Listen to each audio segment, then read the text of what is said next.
उत्तर प्रदेश में कांवड़ यात्रा को और भव्य बनाने के लिए 9 और 10 अगस्त को हेलीकॉप्टर से कांवड़ियों पर पुष्प वर्षा की जाएगी। यात्रा को देखते हुए रेलवे ने दीनदयाल उपाध्याय रेल मंडल में विशेष वार रूम बनाया है तथा प्रमुख स्टेशनों पर अतिरिक्त निगरानी और सीसीटीवी व्यवस्था की गई है।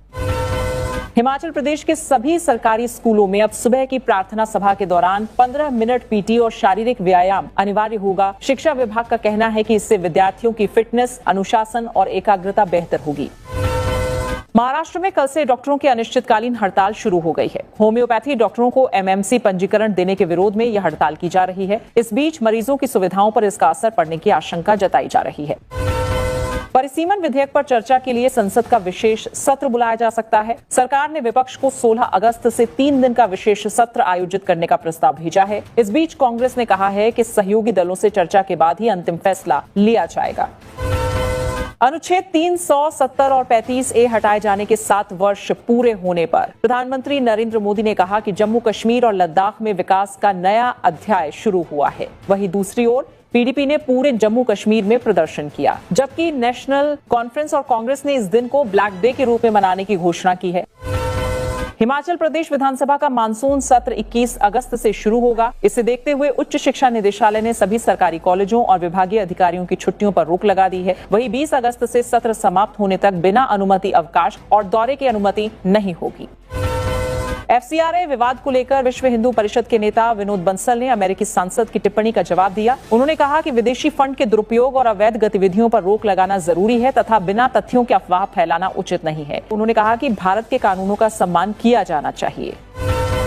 संसद में जारी गतिरोध खत्म करने की कोशिशों के बीच केंद्रीय मंत्री किरेन रिजिजू ने राहुल गांधी से मुलाकात की और करीब 50 मिनट चली बैठक के बाद रिजिजू ने लोकसभा अध्यक्ष और गृह मंत्री अमित शाह से भी बातचीत की। वहीं दोनों सदनों में हंगामे के कारण कार्यवाही बार बार बाधित रही। कांग्रेस अध्यक्ष मल्लिकार्जुन खड़गे ने कहा कि विपक्ष संसद में चर्चा के लिए पूरी तरह तैयार है, लेकिन सरकार बहस से बच रही है। वहीं प्रियंका गांधी वाड्रा ने कहा कि छात्र आंदोलन के दौरान पैलेट गन चलाने का आदेश किसने दिया, इसका जवाब देश को मिलना चाहिए। प्रधानमंत्री मोदी का वीडियो हटाने के मामले में संसदीय समिति ने मेटा पर सख्त रुख अपनाया है। इस बीच समिति ने मार्क जुकरबर्ग को जवाब देने के लिए 3 दिन का समय दिया है। साथ ही मेटा के पब्लिक पॉलिसी प्रमुख और इंस्टाग्राम के तकनीकी अधिकारियों को भी तलब किया गया है। राज्यसभा के 25 नए सांसदों ने प्रधानमंत्री नरेंद्र मोदी से मुलाकात की। नाश्ते पर हुई इस बैठक में प्रधानमंत्री ने सांसदों से संवाद किया। वहीं बैठक में भारतीय जनता पार्टी के अध्यक्ष नितिन नवीन और हरभजन सिंह समेत कई नए सांसद मौजूद रहे। मौसम विभाग ने 6 अगस्त से 11 अगस्त तक हिमाचल प्रदेश में भारी बारिश का अलर्ट जारी किया है। कई जिलों में भूस्खलन, फ्लैश फ्लड और जलभराव की आशंका जताते हुए लोगों से सतर्क रहने और अनावश्यक यात्रा से बचने की अपील की गई है। बिहार भाजपा ने बांकीपुर विधानसभा उपचुनाव में हार के बाद समीक्षा बैठक की। बैठक में प्रदेश अध्यक्ष संजय सरावगी, मुख्यमंत्री सम्राट चौधरी समेत कई वरिष्ठ नेताओं ने चुनाव परिणामों पर मंथन किया और भविष्य की रणनीति पर चर्चा की। वहीं पार्टी संगठनात्मक मजबूती और चुनावी कमियों की समीक्षा में जुटी है। दिल्ली में हुई संगठन समीक्षा बैठक के बाद मध्य प्रदेश कांग्रेस ने प्रदेश, जिला और ब्लॉक स्तर के सभी विभागों और प्रकोष्ठों को तत्काल प्रभाव से भंग कर दिया है। पार्टी ने जल्द ही नए सिरे से संगठन का गठन करने का फैसला लिया है। झारखंड विधानसभा के मानसून सत्र में जेपीएसएससी परीक्षा का मुद्दा जोरदार तरीके से उठने की संभावना है। सूत्रों के अनुसार भाजपा इस मुद्दे पर हेमंत सोरेन सरकार को घेरने की तैयारी कर रही है। वहीं भाजपा का आरोप है कि सरकार सीआईडी जांच के जरिए पूरे मामले को दबाने और लीपापोती करने का प्रयास कर रही है।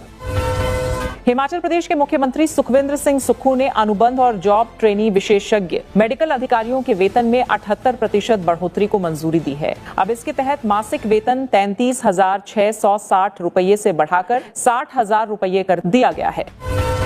राम मंदिर चढ़ावा चोरी का मुद्दा उत्तर प्रदेश विधानसभा में भी लगातार गूंज रहा है। तीसरे दिन भी विपक्ष के हंगामे के कारण सदन की कार्यवाही नहीं चल सकी और दिन भर के लिए स्थगित करनी पड़ी। समाजवादी पार्टी के विधायक दान पात्र लेकर विधानसभा में भी पहुंचे और चौधरी चरण सिंह की प्रतिमा के नीचे धरना देकर विरोध प्रदर्शन किया। अयोध्या में राम दरबार दर्शन के लिए विशेष पास की व्यवस्था समाप्त कर दी गई है। अब श्रद्धालु सामान्य दर्शन कतार के माध्यम से सीधे प्रथम तल पर पहुंचकर राम दरबार के दर्शन कर सकेंगे। वही ट्रस्ट का कहना है कि इससे दर्शन व्यवस्था अधिक सरल और सुगम होगी। झारखंड में छात्रों के आंदोलन पर मुख्यमंत्री हेमंत सोरेन ने कहा कि सरकार के दरवाजे सभी के लिए खुले हैं। उन्होंने छात्रों से बातचीत के जरिए समाधान निकालने की बात कही। साथ ही आश्वासन दिया कि उनकी मांगों पर गंभीरता से विचार किया जाएगा। मुंबई और आसपास के इलाकों में राष्ट्र प्रथम संदेश वाले कई पोस्टर और बैनर लगाए गए हैं। ये पोस्टर ऐसे समय सामने आए हैं जब राष्ट्रीय स्वयंसेवक संघ प्रमुख मोहन भागवत विभिन्न प्रतिनिधियों के साथ संवाद करने वाले हैं। हालांकि पोस्टरों पर किसी व्यक्ति या संगठन का नाम नहीं होने के कारण ये स्पष्ट नहीं हो पाया है कि इन्हें किसने लगवाया। राम मंदिर चढ़ावा चोरी के मुद्दे पर समाजवादी पार्टी लगातार सरकार को घेर रही है। संसद परिसर में सपा सांसद दान पात्र लेकर प्रदर्शन कर रहे हैं, जिसमें अब तक 14,320 रुपए और चांदी के 2 सिक्के जमा होने का दावा किया गया। विपक्ष इस मुद्दे को संसद के साथ साथ जनता के बीच भी प्रमुखता से उठा रहा है।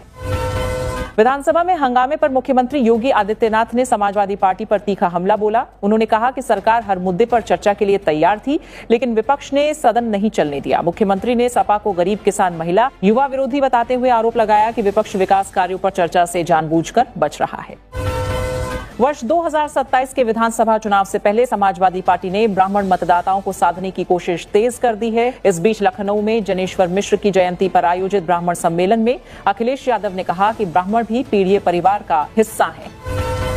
विधानसभा अध्यक्ष सतीश महाना के बयान पर सांसद असदुद्दीन ओवैसी ने कड़ी प्रतिक्रिया दी है। ओवैसी ने सोशल मीडिया पर सवाल उठाया कि क्या चढ़ावा चोरी का मुद्दा उठाने के लिए रसीद दिखाना जरूरी है। उन्होंने कहा कि यदि यही तर्क है तो फिर अन्य धार्मिक संस्थाओं और वक्फ से जुड़े मामलों में भी यही नियम लागू होना चाहिए। महाराष्ट्र में उप मुख्यमंत्री सुनेत्रा पवार को लेकर की गई विवादित टिप्पणी पर सियासत गर्मा गई है। नागपुर में राष्ट्रवादी कांग्रेस पार्टी के कार्यकर्ताओं ने प्रदर्शन किया और कई लोगों को पुलिस ने हिरासत में लिया। वहीं पार्टी प्रवक्ता ने विवादित बयान देने वाले नेता का विरोध करने वालों के लिए नकद इनाम की घोषणा कर नया विवाद खड़ा कर दिया। पंजाब में पूर्व मुख्यमंत्री चरणजीत सिंह चन्नी ने अवैध खनन के मुद्दे पर मान सरकार के खिलाफ मोर्चा खोल दिया। चन्नी ने सतलुज नदी किनारे कथित अवैध खनन स्थलों का दौरा किया और सोशल मीडिया पर उसका सीधा प्रसारण भी किया। उन्होंने आरोप लगाया कि प्रदेश में कई स्थानों पर सरकारी संरक्षण में बड़े पैमाने पर अवैध रेत खनन कराया जा रहा है। रांची में प्रदर्शन कर रहे छात्रों से सोनम वांगचुक ने बातचीत की। उनके आग्रह पर छात्र नेता देवेंद्र महतो ने पानी पीकर अपना अनशन तोड़ा। हालांकि छात्रों ने स्पष्ट किया कि भूख हड़ताल और आंदोलन आगे भी जारी रहेगा। सीजेपी ने भी आंदोलन को समर्थन देते हुए अभिजीत दीपक के रांची पहुंचने का ऐलान किया है।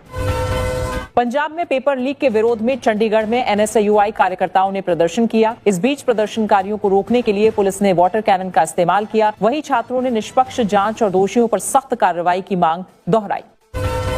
केंद्रीय मंत्री जेपी नड्डा ने असम के बाढ़ प्रभावित क्षेत्रों का दौरा कर हालात का जायजा लिया। उन्होंने मुख्यमंत्री हेमंत बिस्वा शर्मा के साथ राहत और बचाव कार्यों की समीक्षा की तथा अधिकारियों से विस्तृत जानकारी ली। वहीं राज्य में बाढ़ और लगातार बारिश के कारण अब तक 89 लोगों की मौत हो चुकी है और कई इलाके अब भी जलमग्न। केरल में भारी बारिश और बाढ़ से हालात बेहद गंभीर बने हुए हैं। 8 जिलों में बाढ़ का व्यापक असर देखा जा रहा है, जबकि अब तक 25 लोगों की मौत और कई लोगों के लापता होने की खबर है।